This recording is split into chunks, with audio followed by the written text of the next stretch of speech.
basic concepts of Bayesian statistics. Basically, what I'm going to try to say is, what is Bayesian statistics? It just, sometimes people just hear about it and don't really know the distinction between traditional statistics and Bayesian statistics. So I'll draw some contrast, but it's really not a comparative sort of thing here. I'm just going to present Bayesian ideas and what it means to do Bayesian statistics. And hopefully you'll get some idea about that as we go along.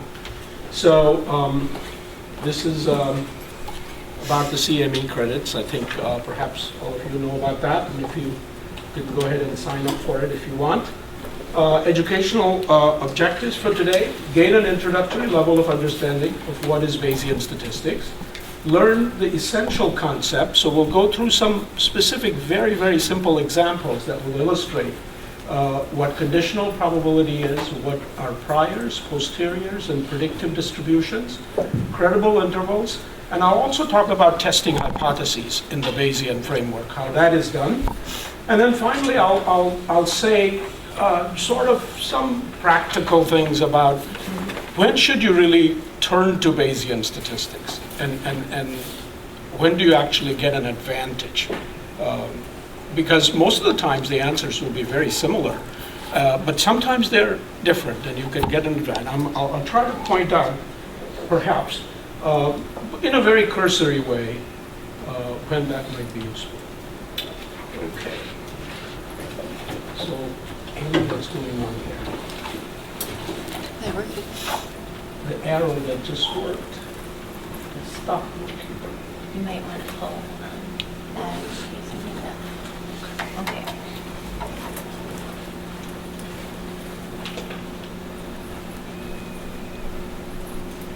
This is sensitive.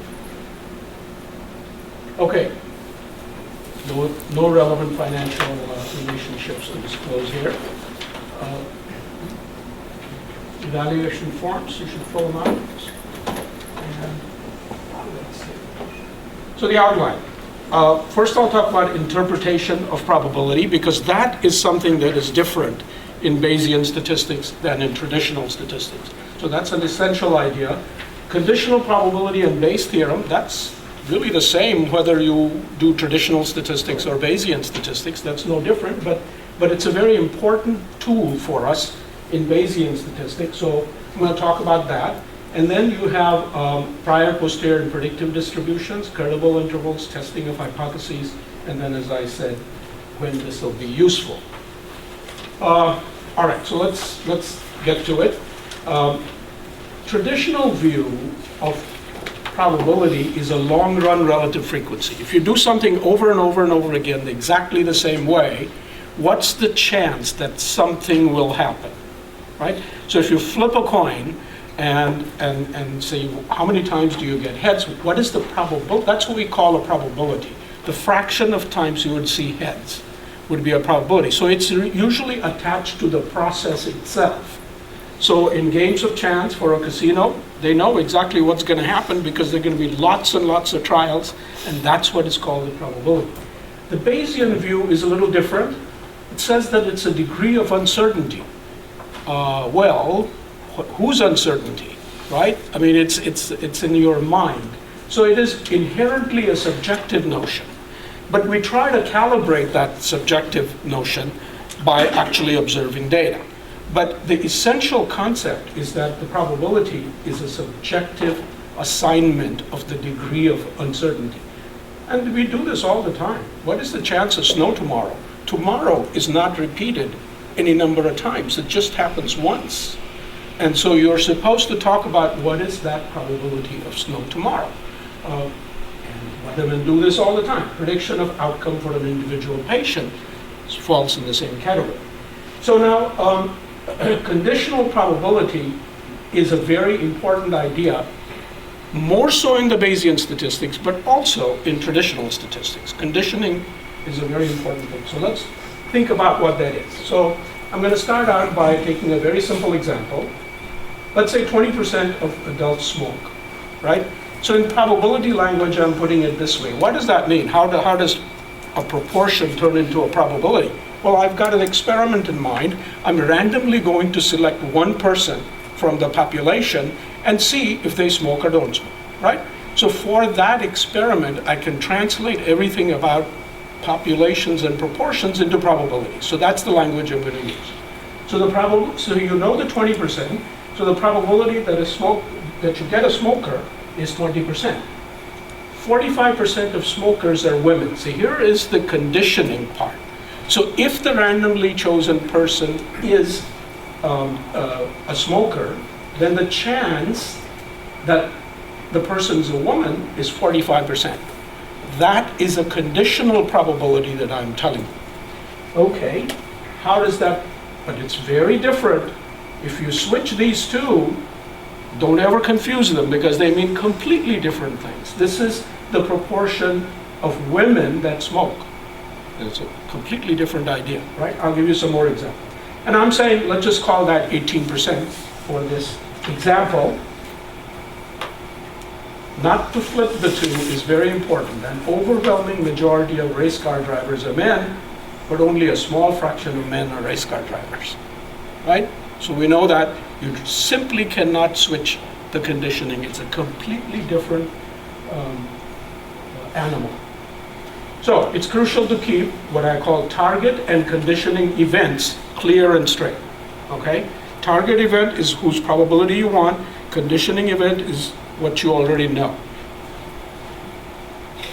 So conditioning event focuses attention on a subset of possibilities. So I randomly selected the person, and now I'm telling you that that person is a woman, right? So now you only restrict your attention to women in the population. See what I mean? And that's the focusing of attention to the conditioning event. All right? So, and here's how we then relate the two. So this is the conditional probability of S given W.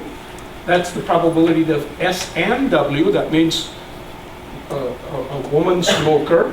And this is divided by the probability that the person's a woman. So there's a fraction of women. And of course this works only if this denominator is bigger than 0. And so you can multiply through and write this, if you want the probability of the AND event, you can write it in two different ways. This is just taking this on this side, probability of W times S given W, or you can switch these. So you now have the probability of S times the probability of W given S. Okay, because the AND event is symmetric, see, right? So you could condition on one and not the other, or condition on the other and not the one. All right?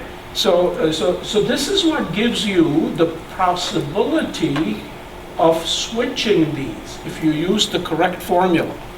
And that's what Bayes' theorem is all about. So I'm going to get to that in a minute. So, but what can we do with this? We can do simple things. Women smokers make up, so that's SNW. So if I multiply this 0.20 that I gave you before and 45%, 45% was this W given S. And 20% were smokers. So if I multiply the two, you get 9%. 9% of the population is made up of women smokers. All right, so you get that. And then if you just want the probability, see, I never told you what is the proportion of women in this population, right? But you can get that from what you already know by dividing, and so it's 50%. That's how I made this up, but okay. Now, and then you can then go, I never said anything about men here, but those are all complementary things and you can get them back. So the probability, if this is the probability of W, then probability of M is 1 minus that, which also happens to be 0.5. And if you take M and S, then you can get that to be 0.11. And then S given M is 22% and M given S is 55%. Okay, so those are complementary events. Now, let's take this to a little bit more general situation, and that'll give you some simple way perhaps to think about Bayes' theorem and what does it do. Suppose we know the probability of a symptom S for a patient, right? Given a condition, so I don't know, Maybe you can think about cough. So, and if you have a cold, well, you may have cough with it or not have cough with it. So, so the probability of a symptom given cold, given fever, given whatever these conditions are, they need to be mutually exclusive conditions, all right? So under each condition, you know the probability of that symptom. Suppose that is given. And now these medical conditions have to be given some probabilities. So you have to know if a patient walks in, you know nothing about them, they're just randomly chosen from the population, what's the chance that they'll have cough? Or what's the chance they'll have something else, or maybe even lung cancer? So those probabilities have to be assigned, and they have to add to 1, mutually exclusive.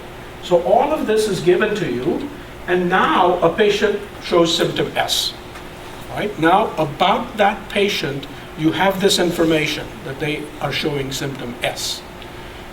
With that symptom, you want to revise your probabilities that you had here before knowing that information, right? This is just, this is the probabilities of the various medical conditions. Now you want to condition on this event S, this information S, and now update all of these probabilities. In other words, for this particular patient, what are the probabilities now? That's what you want to do, and that's what exactly Bayes' theorem allows us to do. And this formula is really quite simple, all right? If you look at it this way, usually you probably have seen it in a more complicated looking thing, but what this is on the left-hand side, take any particular medical conditions out of all of these, and you want to compute the chance now that you know that the patient has symptom S. So you take the probability without knowing that, and then you multiply it by these probabilities that you know, right? Now, of course, I have this funny symbol here, which is called proportional to instead of equal to. So this is not the probability, because if we add all of these for all the medical conditions, you're not going to add up to 1. But that's the only thing you have to change. You compute that sum and divide all of these by that sum, then you will get the probability. So we say, in a different way, in words, we say these are the posterior probabilities. Now this is a word that's kind of funny. I don't know how it got into use, but you'll see, I mean, there is some reason for it. And these probabilities, without knowing that information about the patient, are called prior probabilities, okay? And the likelihood is what is the chance of the symptom under each particular condition. That's called the likelihood of that event. And so you take the likelihood, you multiply it by the prior, and you get these probabilities, which are posterior probability. This is really, I'll give you a better way of thinking about it in a few minutes. But the posterior probability is prior time proportional to, not equal to, proportional. So always keep that in mind, that you have to sort of renormalize everything, the numbers you get. But that's a very simple step. All right. So now I want to show you this. So far, this had nothing to do with data, right? So let's talk about some data and see how Bayes' theorem relates to data. So, I'm just going to give you a small snippet from Dr. Whittle's. Jeff Whittle, he's on the faculty here at the college, and he just recently finished a terrific study which looked at hypertension among veterans, and there were some educational programs for the veterans, and some of them were peer-led. That means the veterans, the leaders in these vets organizations, such as the VFW and the American Legion, there were lots of them, about 50 of these were involved, and researchers from the college went out there and taught them about hypertension and so on. So it's a major study, but I'm going to give you a very, very small snippet of it here.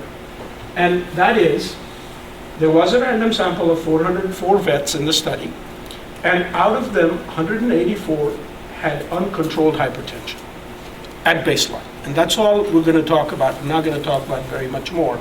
I'll give you one other piece of information later. So now, what does Bayes' theorem do here? Well, first of all, notice that there isn't really a need, and you will see when I tell you when should you think about Bayesian statistics. There is not a particular need here to use Bayesian statistics, as it'll turn out. But I'm going to use this example to illustrate how, if you were to do a Bayesian analysis, what would it look like? Now, in this case, it turns out that it's going to be nearly identical to what traditional answers are. Okay? And so the question is, if you're more familiar with the traditional statistics, well, simply go ahead and use it, and that's perfectly fine. But I'm going to take this example to illustrate how a Bayesian would think about this. All right? So first of all, the Bayesian has to think about unknown quantity of interest. So there has to be something unknown. If there is nothing unknown, then you're not really doing statistical inference. You're just describing something, okay? This is just arithmetic then. This is a little more than that, so there has to be an unknown quantity. So what is that? It's the uncontrolled hypertension percentage in the entire population of veterans from whom the 404 were sampled, right? So that's the unknown quantity. Now, and call this theta, and it's expressed as a fraction. Now, in traditional statistics, you would think of theta as a fixed but unknown number. Okay? There's one single theta and it's unknown. In Bayesian statistics, there is no such thing. If it is an unknown, then it cannot be fixed. You have your knowledge about that, and that knowledge must be described by a probability distribution. So this is a very basic idea in Bayesian statistics. The unknowns have a distribution. So, what do I mean by that? What I mean by that is you express your knowledge about the unknown through a probability distribution. So you could start thinking about ranges, perhaps. You could start thinking about what's the most likely value, etc., etc. But you need to do this in order to apply Bayesian statistics. Now, there are some off-the-shelf ways of doing this, and I'll tell you about those a little bit later. Okay, but there must be a distribution. Okay, that distribution is called the prior. So this was like those probability of all the medical conditions that existed, right? Before you knew anything, before you knew whether the patient had the symptom or not. So we don't have the data yet. This is the state of knowledge before data collection. This is where the prior comes from. But actually, it's a misleading thing. It doesn't have to be temporally related. Okay, you don't have to do this before the data. As long as you keep data out of it, so it's external to the data that you're going to use to do the inference. What is your knowledge distribution? So I call it a knowledge distribution without using the data, right? So you got to have some knowledge about this unknown. Now, it turns out that there are ways to express very little knowledge, okay? And if you do that, then your answers match up with traditional statistics. That's how it usually turns out. So that's what is called the prior. It's the data excluded knowledge distribution about the unknown. Now, state of knowledge conditional on the data is called the posterior distribution. Now you have the data, and now you're going to update your knowledge distribution. But it still is a knowledge distribution about that unknown. Hopefully, if the data is informative, then your knowledge distribution would change dramatically. Okay? If it's not very informative, then you're going to get roughly the same thing you put into it. Okay? So that's how we think about it. And here's the story with the 404 vets. 184 of them had uncontrolled hypertension, right? So now the theta is this is kind of small here, but it does say theta, and this says knowledge density for theta. Okay? So I did this calculation. Now, most of the time, these calculations are not done by a formula, they're done on the computer. So that's really, it has to be pretty much a program to do this. But so does traditional statistic requires that too. This dashed line here is what I used for my prior, or the pre-data or extra data knowledge. It's basically saying that I don't have any. I'm saying that the theta could be anywhere from 0 to 1 with all equal probabilities. See, it doesn't have a spike anywhere, right? So in this particular case, this could stand for very little information. See, I'm not saying no information. That's a very difficult concept, to actually capture no information, okay? Lots of attempts made at it, but basically low information you can talk about. So this kind of a prior distribution gives you very little information. Now then I added the data to it, which was 184 out of 404, okay? And then I get this spike for my post-data, data-informed knowledge distribution is what I would call it. Posterior distribution. It's the traditional name for it. A more common name for it is posterior distribution. And you can see that it has a big spike, and the entire action is right here in this interval, right? Okay, so let's look at that interval a little more carefully. Prakash, Yeah, question? yeah. What are the units for knowledge density? How did you come up with The this? density. Right, so I would, what I would do to interpret the density is to completely ignore these numbers, okay? And think of it as the area under this curve, each of these curves is equal to 1. That's how these are drawn. So they're drawn so that the total area is equal to 1. Okay, so see, this was the flat pre-data distribution. So after the data, you got a spike here, so it has to go down somewhere else because the total area has to be 1 again. Okay, so that's what's happening. Areas are meaningful. The density itself is not, but of course, mathematically and in the computer, you have to compute it. So, but for interpretation, it's the areas under this curve that are probabilities.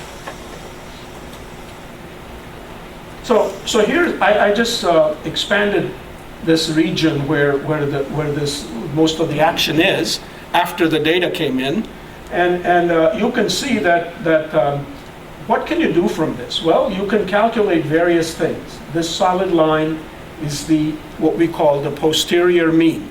So that's often given as a single point estimate. If you want to give a single number for it, you'd give it a posterior mean. But that's not necessary. You could also give the posterior median as the single point estimate.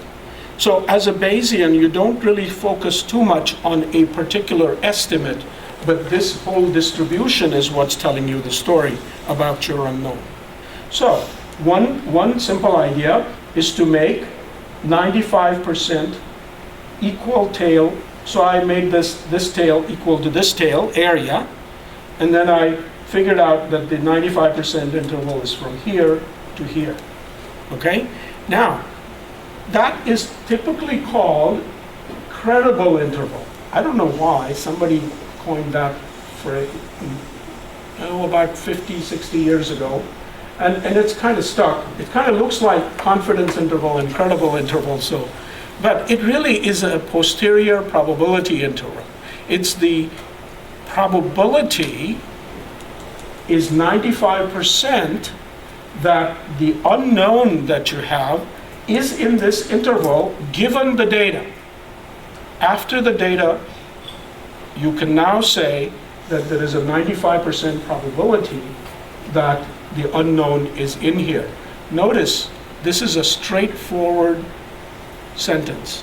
It doesn't have, traditional confidence intervals are hard to interpret because they tell you nothing about the particular limits you calculated. It only tells you that the method by which you calculated those limits had a 95% chance of capturing the true value, etc., etc. Okay?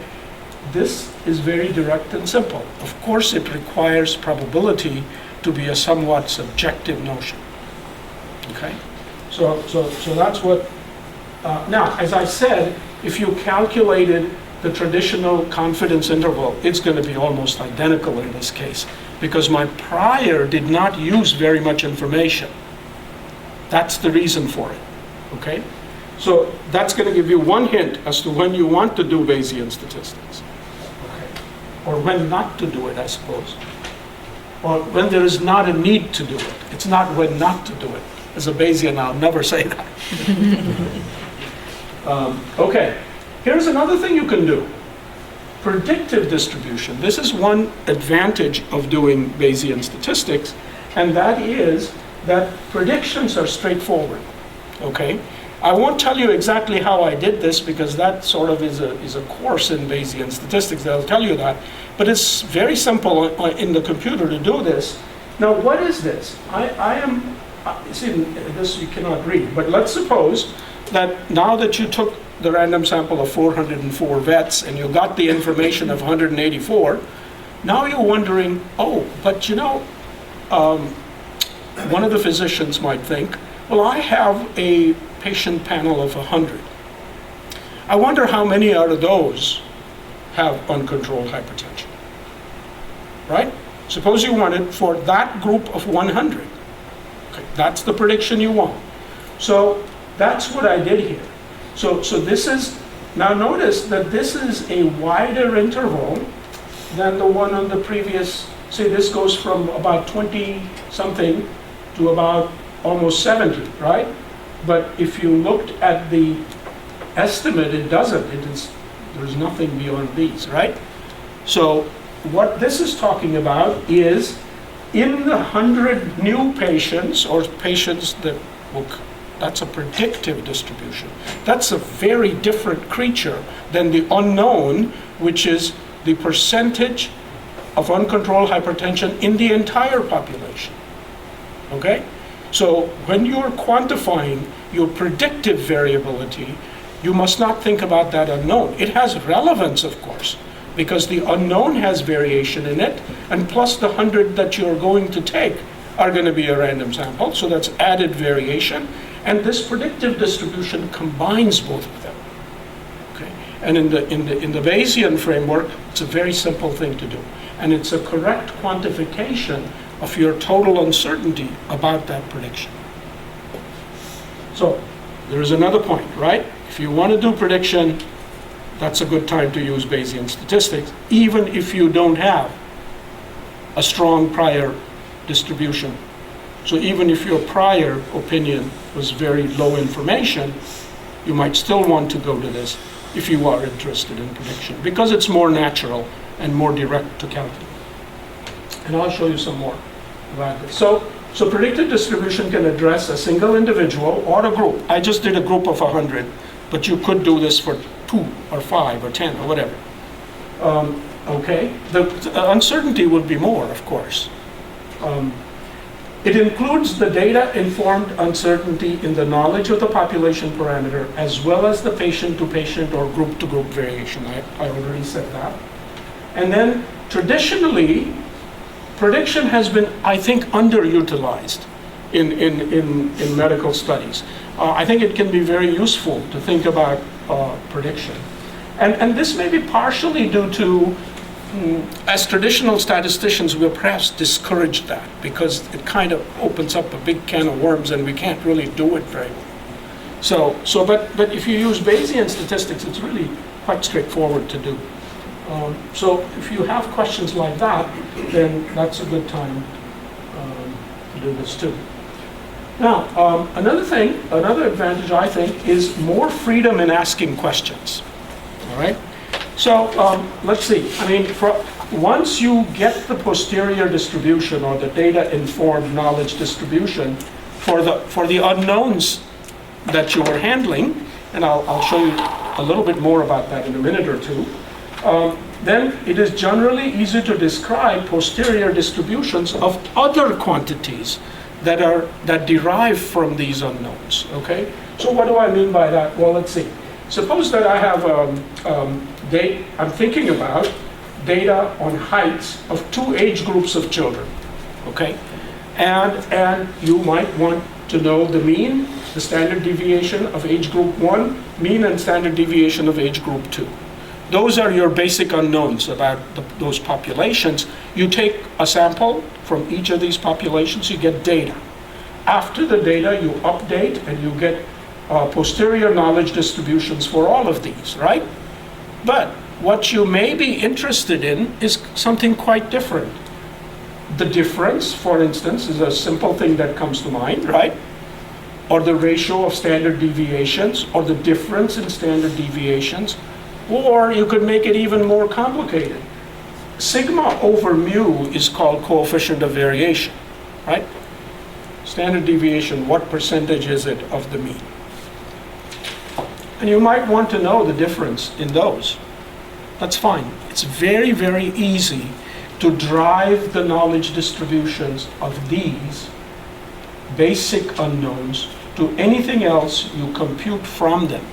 That is very, very easy to do. In traditional statistics, it can be done, but it's a little bit more complicated to do.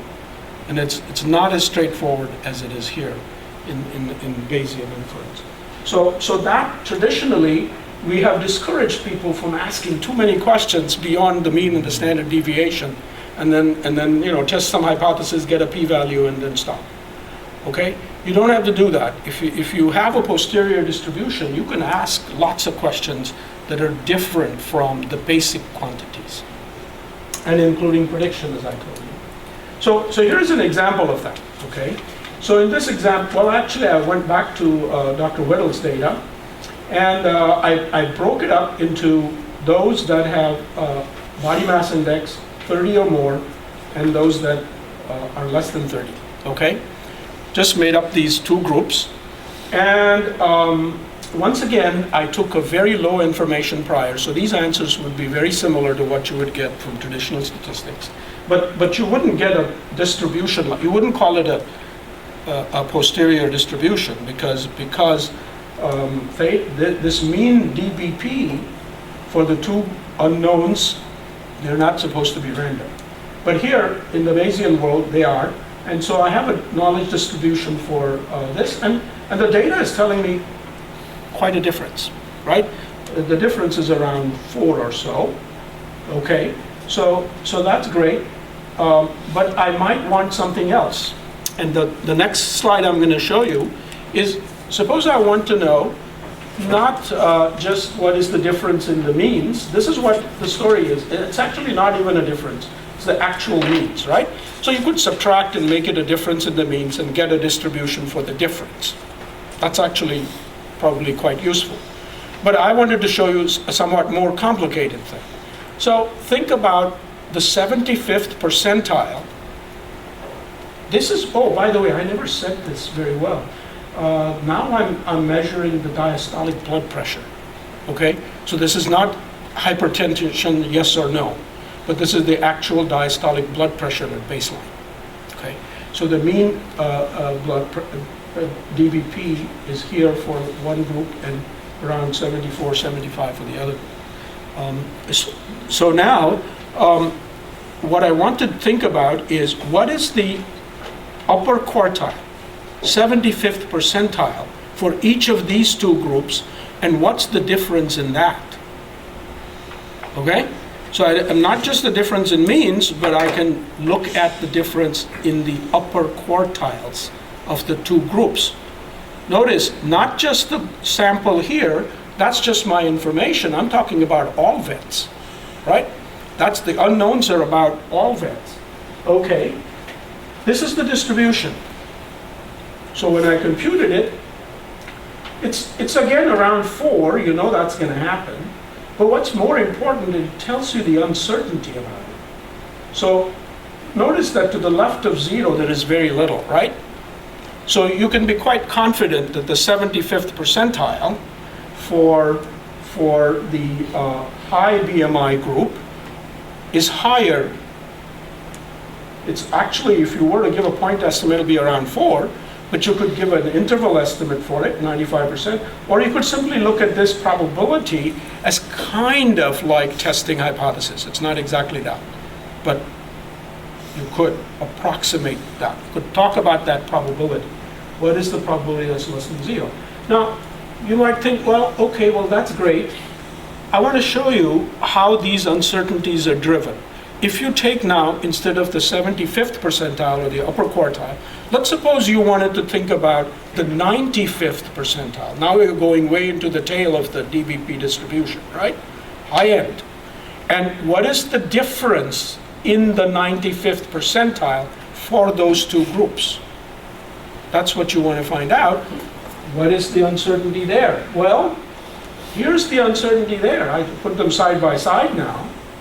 And you can see that that uncertainty is much more than this in the 75th percentile. Does that make sense, intuitive sense to you?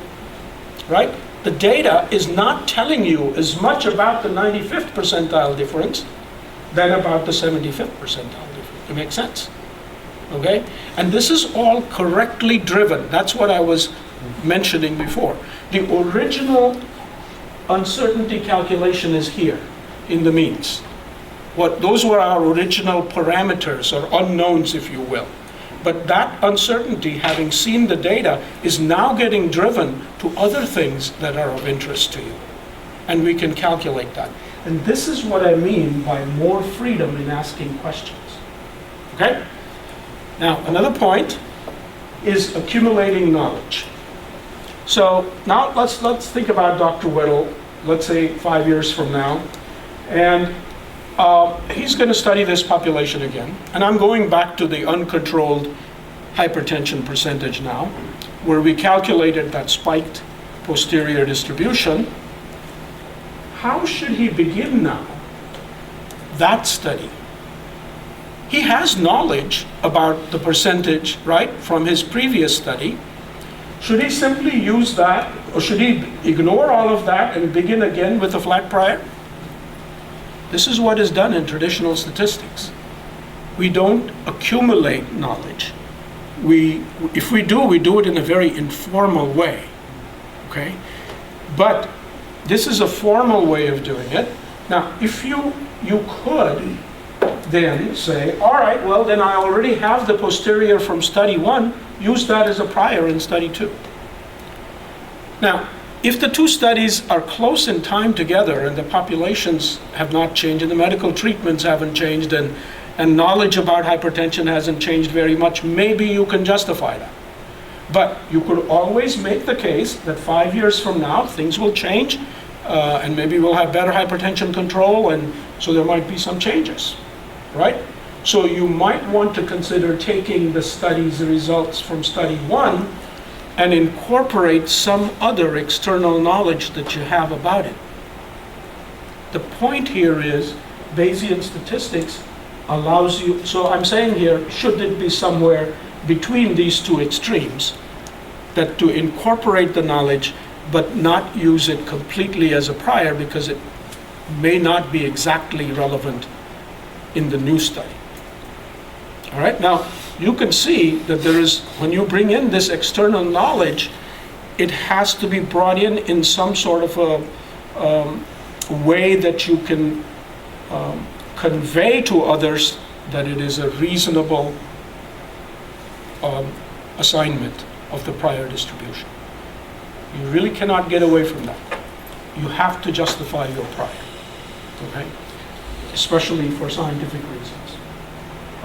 If you are a betting person, well, then it's just no problem.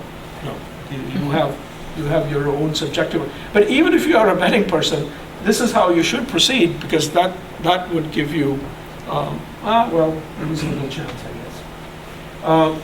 So Bayesian statistics enables such use of gained knowledge and aims to add to it with new data. So that's sort of one other way to think about it. Now, choice of prior. So I already have said some things about the choice of prior, but basically it's context dependent. Available knowledge about setting needs careful quantification. So this is a very generic statement here. So what it means is you really have to think hard about what other information you want to affect your answers So it needs to be somewhat overriding information, or lots of it. This is what needs to be done quite carefully. And usually it's done, it's not also the easiest thing to do, so we don't directly talk about the statistical parameter, but some others more easily interpretable quantities, and you express your opinion about those and then translate that to the statistical parameters. So this is an area of Bayesian statistics that is called elicitation of priors. How do you try to assign priors, and how do you learn about an expert's opinion for the statistical purpose? So that's it's not a simple task. Use of historical data is often a little more straightforward, but then as a scientist you have to justify that you're using the correct kinds of data and that it is really relevant now for the problem at hand. So this is all information coming from outside the current experiment. Expert opinion. Sometimes the very nature is subjective, and then you just elicit expert opinion, and then it's a very subjective situation. Information pooling. Now you sort of do some of that in meta-analyses, for instance. Meta-analysis is information pooling. And it'll turn out that, well, that's one of the places where Bayesian statistics is kind of natural. You are pooling information. You are saying, well, all these studies are telling us something, we need to combine that. And Bayesian statistics allows you to do that formally. Now, this is the bottom part here, which I've already talked about. Low information priors, no knowledge. And I've said that's very hard to do, to sort of say, well, I don't have any knowledge about this. And most of the times you do have some knowledge. I mean, systolic blood pressure cannot be 200. Or diastolic, rather, cannot be 200. So you know that. And then there are certain things you know. You could use some of that information to construct your prior, and otherwise be not very opinionated. And then you get what are called low information priors. They're sometimes called reference priors. And nowadays, the phrase objective priors has come in, and there are definitions of what it means. Some of us are really not sure about that phrase.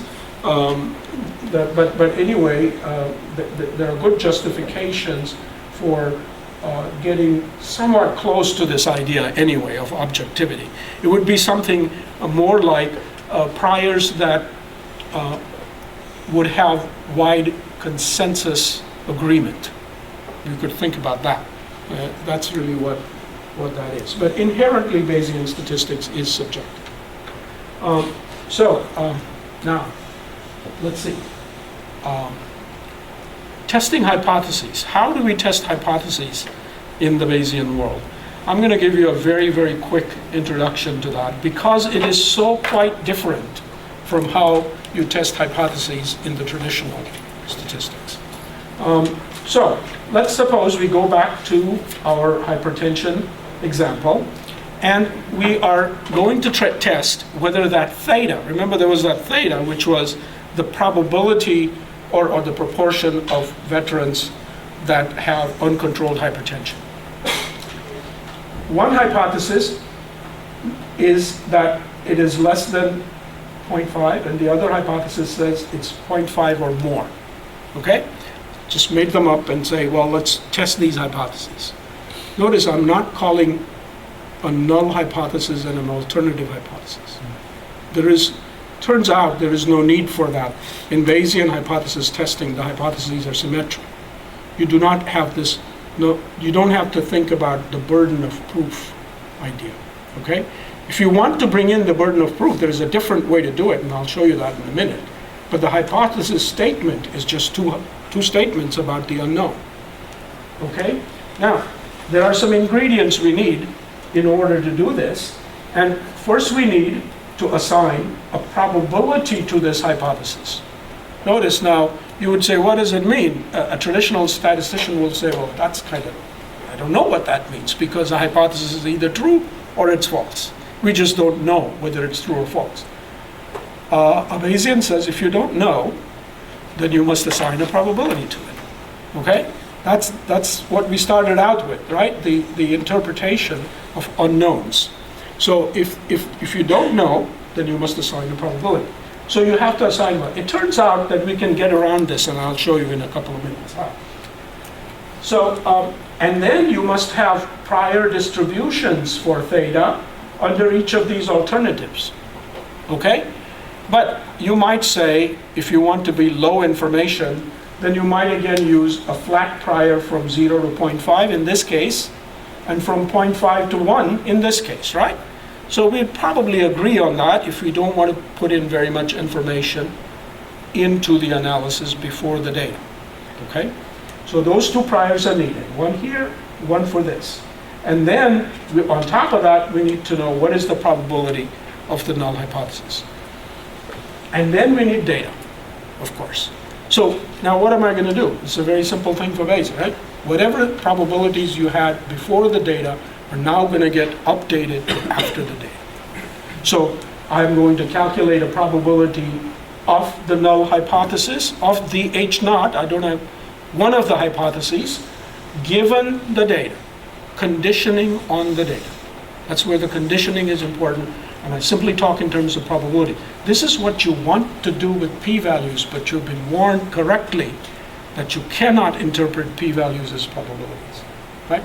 So now you can, if you calculate these Bayesian posterior probabilities. But remember that the prior probability is going to affect it. All right? So we can calculate the posterior probability of this. So let's see. So for illustration, I did this. I already talked about these two priors. And then we have the same data that we had before. And let's say I take probability of the one hypothesis to be 1/2. I get the posterior probability of that. See, what is this hypothesis? That the true theta is less than 0.5. Okay? So after the data, my probability goes up from 0.5 to 0.96. Okay? Now, however, what if you had a 0.25 probability that it's less than? Then it goes up, but it doesn't go up to 0.96, it goes up to 0.89. Okay? And then of course, the complementary hypothesis has the probability 1 minus that. Okay? So it's a very straightforward thing to talk about. Simple, direct interpretation, right? Probability that the hypothesis is true. You got to admit to yourself that what it's representing is your knowledge after the data. Okay. Now, but depends on this probability of H naught, right? So now there is one simple way to get rid of that, and that is to not talk in terms of probabilities, but talk in terms of odds. Okay, now many of you are quite familiar with that because we talk about odds ratios in logistic regression or something like that. It's the same creature here, odds. Odds are simply ratios, right? So prior odds for H naught is the probability of H naught divided by the probability of H1. So you have prior odds. So in the case where I assign 0.5, the prior odds equal 1, right? That means they're equal. In the other case, it was 0.25 to 0.75. That ratio would be 1/3. Okay? So the odds would be 1/3 that I have assigned. All right, at any rate, you can think about the same odds given the data, right? Prior to the data, after the data, what is this? What are the odds for this hypothesis against the other one, right? Odds are always for an event against its complement. Now, I now make a ratio of this divided by this. If you make a ratio of the posterior odds for a hypothesis versus the prior odds in the denominator, that tells you what we call is a Bayes factor. Okay? That Bayes factor is free of the prior probability. No matter what prior probability you assign, if you only think in terms of how do the odds change before and after the data for a hypothesis, that's your Bayes factor. Okay, so that's a nice quantity, and it's also nice that if you want the Bayes factor in favor of the other hypothesis, well, you just make a reciprocal. Okay, so once again, this is all very symmetric. Now, so for this data that we had, the 184 out of 404, I get 26.2. So that is, it tells you whatever you multiply your prior odds by this, and that gets you the posterior odds. Okay? And so the Bayes factor is viewed as weight of evidence in data, because it doesn't really use your prior probability for that hypothesis, but tells you how the data would shift your odds for that hypothesis. How do you interpret this thing? Harold Jeffreys gave these guidelines. He was an early Bayesian of the 20th century, and so these numbers may look funny. 1 to 3.2. He says not worth more than a bare mention. If you get a Bayes factor like that, don't even talk about it. 3.2 to 10. Now you say, well, you got some substantial evidence for the H naught, whichever hypothesis you're computing. By the way, there's some typos in your notes, so the website will have updated, correct slides. There are not very many typos, but there are a couple. So 3.2 to 10, substantial. 10 to 100, strong evidence for that hypothesis. And over 100, it says decisive. Those are his words to describe. This is just a guideline. Now, where these numbers come from is really the log of this, log to base 10. Okay, log to base 10. And that's a 0 to a half, half to 1, 1 to 10, 1 to 2, and more than 2. And you can see that that's what's going on here, is in terms of the log of the Bayes factor. All right, so I think I have covered the concept so far. And as we went through, I have indicated when sort of to use Bayesian methods.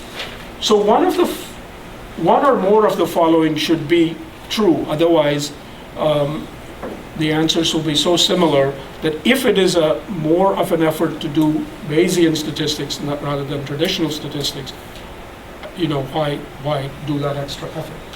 So some focus on prediction. If you have that, then whether others apply or not, you should probably think about Bayesian statistics. Important information external to data at hand, we talked about that. So if you want to incorporate that into your analysis, then you should probably think about Bayesian statistics. If you're combining information from different sources, that's a good time to do that. Modeling of complex data. Typically, Bayesian statistics is useful there because once you model the data, the update from pre-data knowledge to post-data knowledge nowadays is quite simple on the computer. It's quite demanding in terms of computer time and also sometimes in terms of programming time. But it's very doable. It's not necessarily done in a mathematically analytic way, but it's done in a computational way. And so if you have complex data and complex models, Bayesian statistics sometimes give you more readily the posterior inference, the post-data story.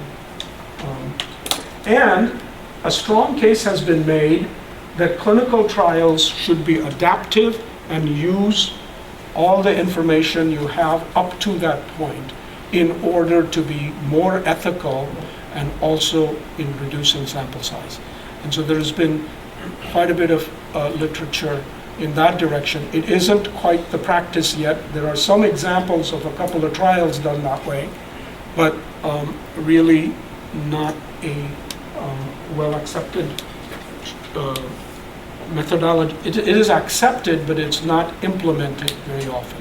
It takes a lot of effort to do it, but there may be very good reasons for doing it. So these are the places where to do that. And I've made, I don't think, of course we won't have time to talk about what exactly is in all of this, but combining information, I have some references here for meta-analysis, okay?